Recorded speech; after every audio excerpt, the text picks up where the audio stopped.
यहाँ पे जो फ़लस्तीनी रियासत की बात हो रही है तो इसमें हमास, फ़तह, इस्लामी जिहाद या वो जो किसी में भी नहीं है, किसी ग्रुप में भी नहीं, ऐसे भी तो पहले फ़लस्तीनी है ना, बहुत बड़ी तादाद में।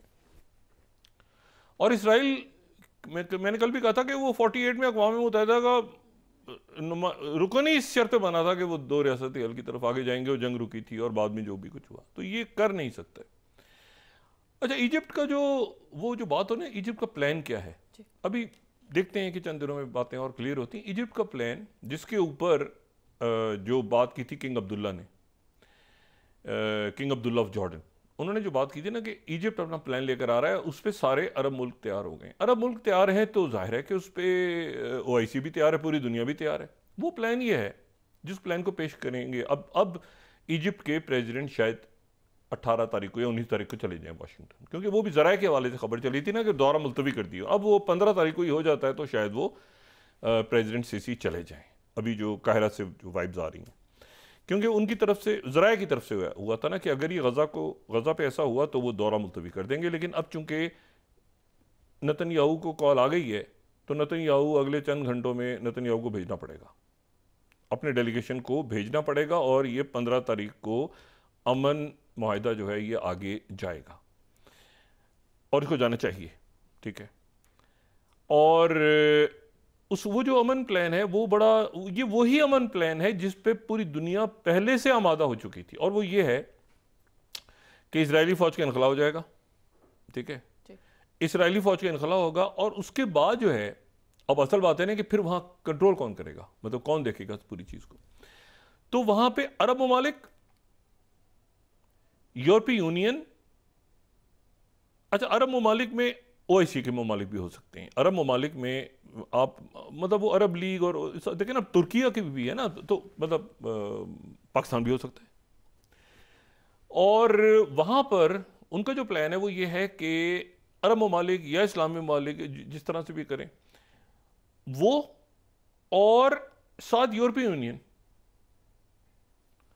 और उनके साथ यूनाइटेड नेशंस, ये जो है ये जाके वहां पे सिक्योरिटी और सारे मामलात की निगरानी करेंगे। और जो तीसरा फेज होगा जिसमें तामीर होगी, जिसमें कंस्ट्रक्शन होगी, जिसमें उन्होंने कहा ना कि वो जो प्लान है कि फलस्तीनियों को अपनी जगह पे रखते हुए कंस्ट्रक्शन की जाएगी, ये बात हुई थी ना कि वहां से उनको निकाला हटाया नहीं जाएगा, उसका भी बड़ा उम्दा उनके पास।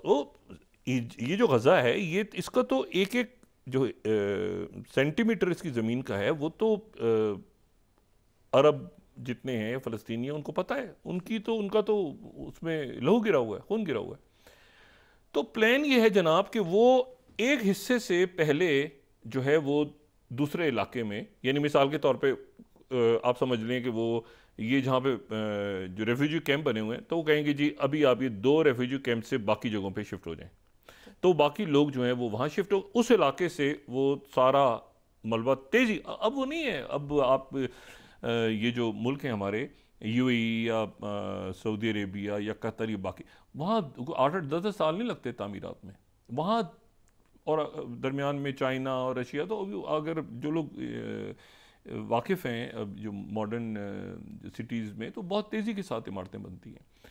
तो जिस दौरान वहीं पे फ़लस्तीनी रहेंगे तो एक इलाके में तामीरात कर दी जाएंगी, स्कूल्स, मसाजिद, घर, वो एक इलाके में तामीर हो जाएंगे। फिर वो वहाँ से वहाँ शिफ्ट होंगे तो साथ ही दूसरे इलाके, और फ़लस्तीनी उसमें खुद हिस्सा लेंगे। फ़लस्तीनी भी तो हिस्सा लेंगे ना उसमें, वो भी तो बनाएंगे ना अपना घर, अपनी जगह सारी। ये इजिप्ट का प्लान है, और इसमें सारी जो मदद है, यानी जो माली इमदाद है, वो अरब ममालिक या इस्लामी ममालिक की होगी। ये इजिप्ट का प्लान है। अब मुझे बताएं इससे क्या खूबसूरत कोई प्लान बन सकता है।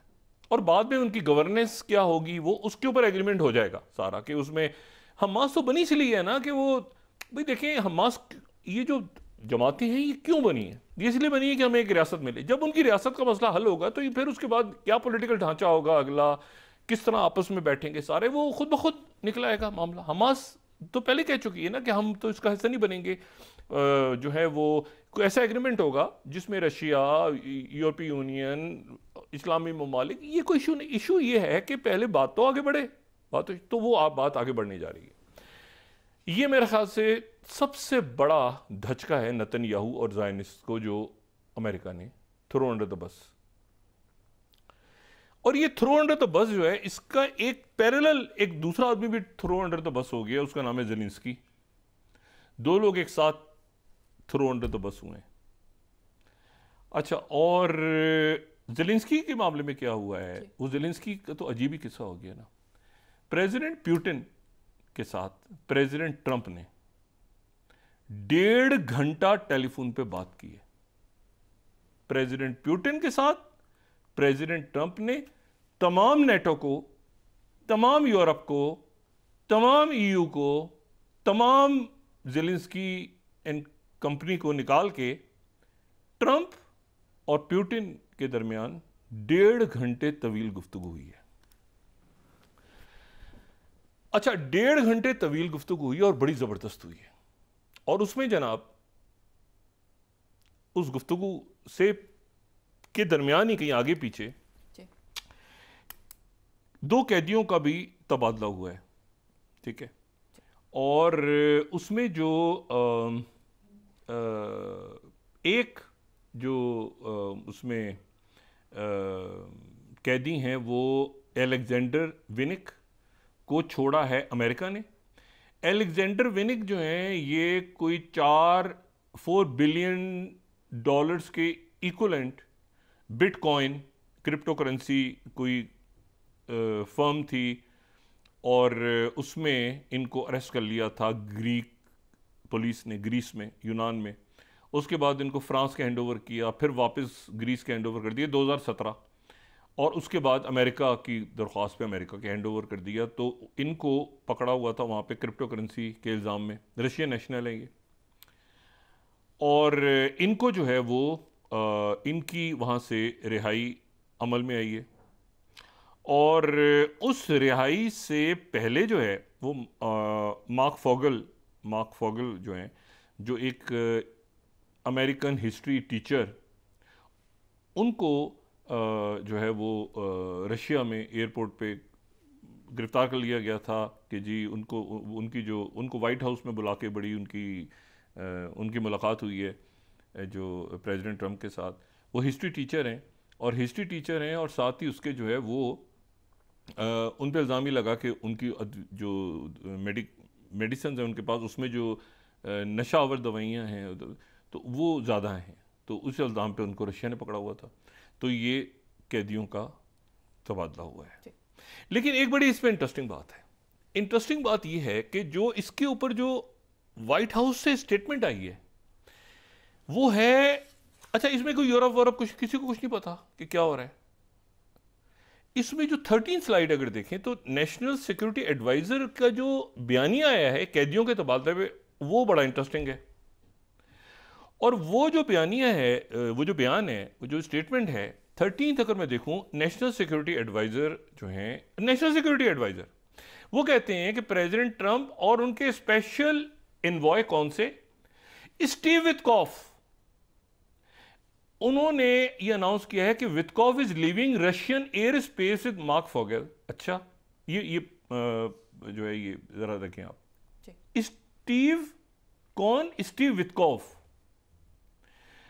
अब यहां पर ये बात ध्यान में रखें कि स्टीव विटकॉफ जो हैं वो इन हो गए पूरे सिस्टम में, और उनके जो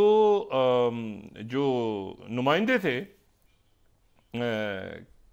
Keith Kellogg, lieutenant general retired Keith Kellogg, वो आउट हैं। अब ये कौन है? स्टीव विटकॉफ वो हैं जो मशरिक़ वुस्ता के नुमाइंदे खुसूसी हैं, जिन्होंने ये सीज़फायर, वो गए हैं मॉस्को, और मॉस्को से वो लेकर आए हैं। ये इंपॉर्टेंट बात है कि स्टीव विटकॉफ जो हैं वो इन हो गए और वो कहीं गायब हैं, वो टोटल गायब हैं, वो खेल में है ही नहीं। ये वहां से जाके रशिया से अमेरिकन जो वहां पर हॉस्टेज थे या प्रिजनर थे, जो भी कहें, वो वहां से छुड़ा के रशियन एयर स्पेस से लेके पहुंचे हैं जनाब वाशिंगटन। यहां पे व्हाइट हाउस में उनको खुशामदीद कहा गया है, और जवाब में यहां से अमेरिका ने जो है वो रशियन, और साथ ही 1.5 घंटा बात हुई है।